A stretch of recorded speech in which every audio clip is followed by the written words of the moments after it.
디모데후서 4장 1절에서 8절까지 말씀입니다. 디모데후서 4장 1절에서 8절까지 말씀을 제가 읽도록 하겠습니다. 하나님 앞과 살아있는 자와 죽은 자를 심판하실 그리스도 예수 앞에서 그가 나타나실 것과 그의 나라를 두고 엄히 명하노니 너는 말씀을 전파하라. 때를 얻든지 못 얻든지 항상 힘쓰라. 범사에 오래 참음과 가르침으로 경책하며 경계하며 권하라. 때가 이르리니 사람이 바른 교훈을 받지 아니하며 기가 가려워서 자기의 사욕을 따를 스승을 많이 두고 또 그 길을 진리에서 돌이켜 허탄한 이야기를 따르리라. 그러나 너는 모든 일에 신중하여 고난을 받으며 전도자의 일을 하며 내 직무를 다하라. 전제와 같이 내가 벌써 부어지고 나의 떠날 시각이 가까웠도다. 나는 선한 싸움을 싸우고 나의 달려갈 길을 마치고 믿음을 지켰으니 이제 후로는 나를 위하여 의의 면류관이 예비되었으므로 주 곧 의로우신 재판장이 그날에 내게 주실 것이며 내게만 아니라 주의 나타나심을 사모하는 모든 자에게도니라. 아멘. 시작이 있으면 끝이 있기 마련입니다. 자신에게 죽음이 임박했음을 안 바울이 믿음의 아들이자 또 동력자인 디모데에게 유언처럼 남긴 디모데후서가 이제 끝을 향해 달려가고 있습니다. 오늘 본문은 사도 바울이 디모데에게 보내는 마지막 편지의 한 구절입니다. 박해 가운데 어렵게 목회하는 디모데에게 바울이 하고 싶은 마지막 당부는 무엇이었겠습니까? 먼저 바울은 자기 삶의 비밀을 슬쩍 드러내 보여주고 있습니다. 디모데후서 4장 1절입니다. 하나님 앞과 살아있는 자와 죽은 자를 심판하실 그리스도 예수 앞에서 그가 나타나실 것과 그의 나라를 두고 엄히 명하노니. 헬라어 성경으로는 1절에서 가장 먼저 나오는 단어가 엄히 명하노니입니다. 바울은 시작부터 디모데에게 명령을 내립니다. 지금 말하는 것을 중요하게 생각하고 꼭 지키라라는 것입니다. 그러면서 지난 30년간 주님을 위해 달려왔던 자신의 삶의 비결을 소개하고 있습니다.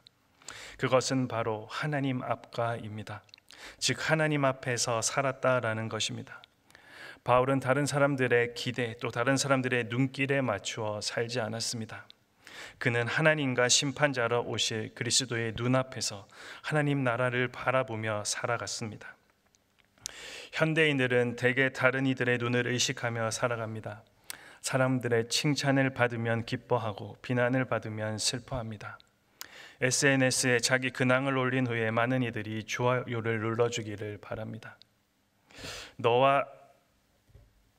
나와 너의 관계는 친구 수, 팔로워 수, 댓글 수, 좋아요 수, 그리고 태그 수 등으로 계량화되고 있습니다.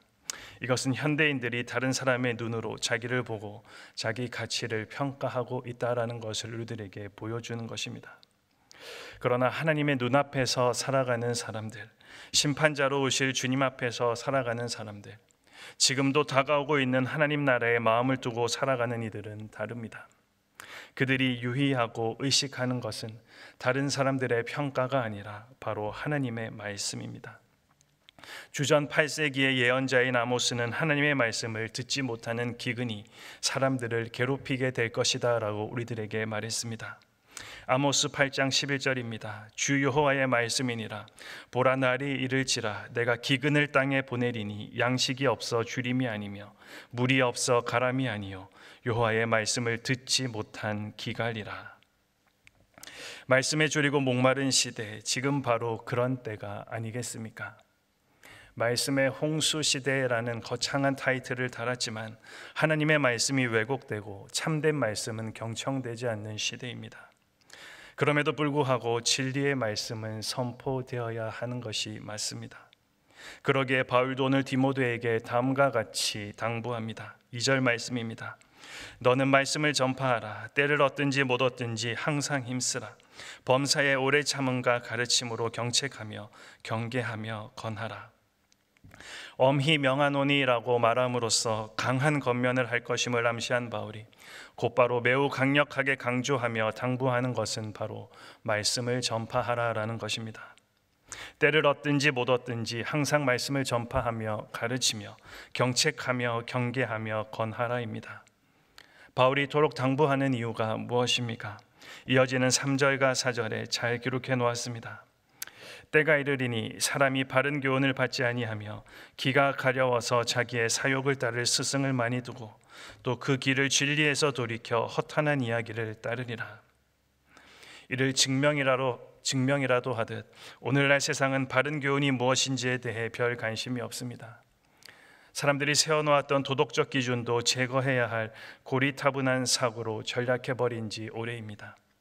사람들은 달콤한 말, 자기 욕망을 거스르지 않는 말을 좋아합니다. 그렇기에 진리의 말씀은 불편하게 생각합니다.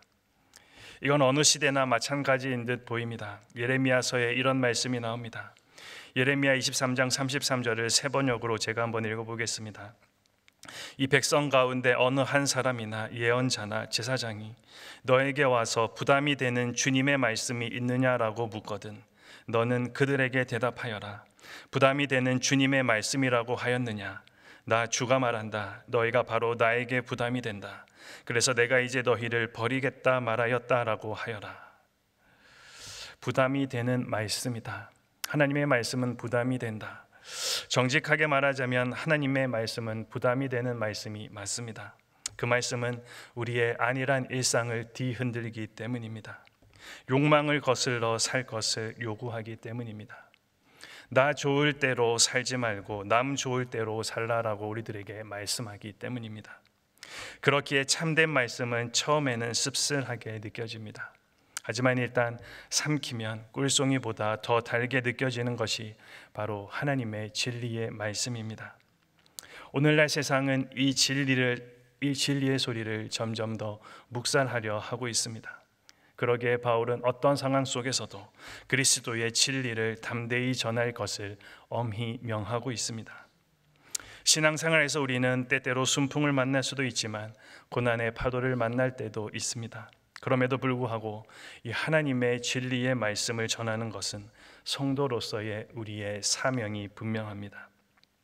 이 사명을 위해 열심히 달려왔던 바울은 이제 자신의 삶의 시간이 얼마 남지 않았음을 분명히 합니다.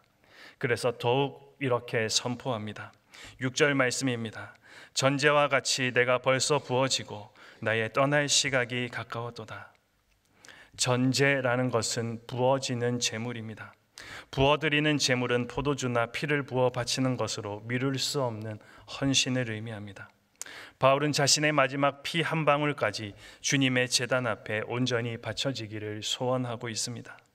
그러면서 자기 삶을 이 한마디로 요약합니다. 7절 말씀입니다. 나는 선한 싸움을 싸우고 나의 달려갈 길을 마치고 믿음을 지켰습니다.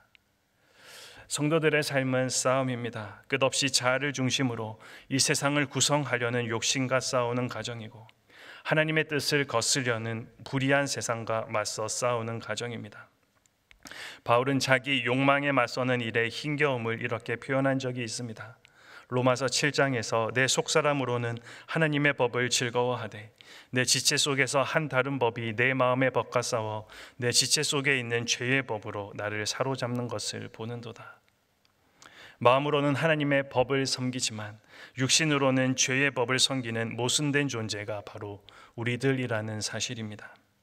요한은 육신의 정욕, 안목의 정욕, 이생의 자랑이 우리를 은혜의 세계로부터 멀어지게 한다라고 말합니다.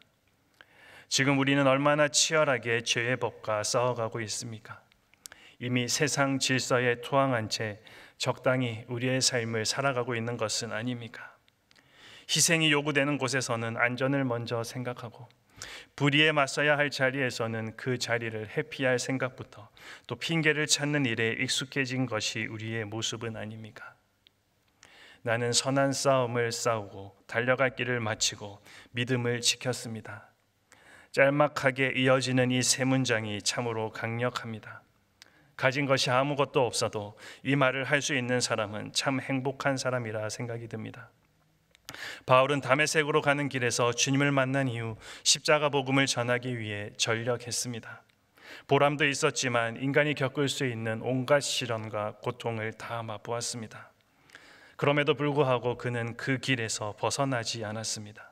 그리고 이제 그 끝이 보입니다. 그렇다면 바울을 기다리고 있는 것이 무엇입니까? 8절 말씀입니다.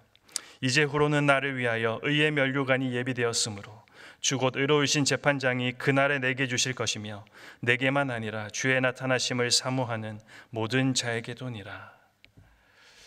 의의 면류관은 승리의 상징입니다.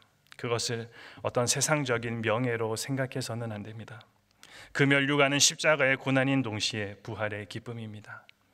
그 면류관은 하나님의 품 안에 안기는 것입니다. 잘했다, 착하고 충성된 종아, 이 한마디를 들을 수 있다면 얼마나 행복하겠습니까? 오늘 우리가 사는 세상은 우리로 하여금 이 하늘을 바라보지 못하도록 만들고 있습니다. 실용적인 지식은 늘어나고 있지만 삶에 대한 외경심은 잃어가고 있습니다. 돈이 모든 가치를 대표하고 있는 시대의 비극을 우리 모두가 경험하며 살아가고 있는 것입니다.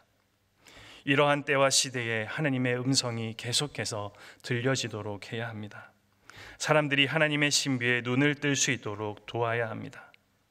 아름다운 사람으로 살아가는 일이 가능하다는 사실을 우리는 몸으로 증언해야 합니다. 오늘 인생의 끝에 선 바울이 믿음의 동력자요 후배들에게 당부하는 이 마지막 말은 자신이 했던 그 일을 계속 해달라는 부탁입니다. 그리고 바울의 이 마지막 부탁은 그가 먼저 한 것이 아니라 모델이 있었습니다. 바울 또한 그의 마지막 말씀을 따랐을 뿐입니다. 그것은 바로 예수 그리스도의 마지막 말씀입니다. 사도행전 1장 8절 말씀입니다. 오직 성령이 너희에게 임하시면 너희가 권능을 받고 예루살렘과 온 유대와 사마리아와 땅끝까지 이르러 내 증인이 되리라 하시니라. 주님의 이 마지막 말씀은 오늘 우리들에게도 동일하게 들리고 있습니다.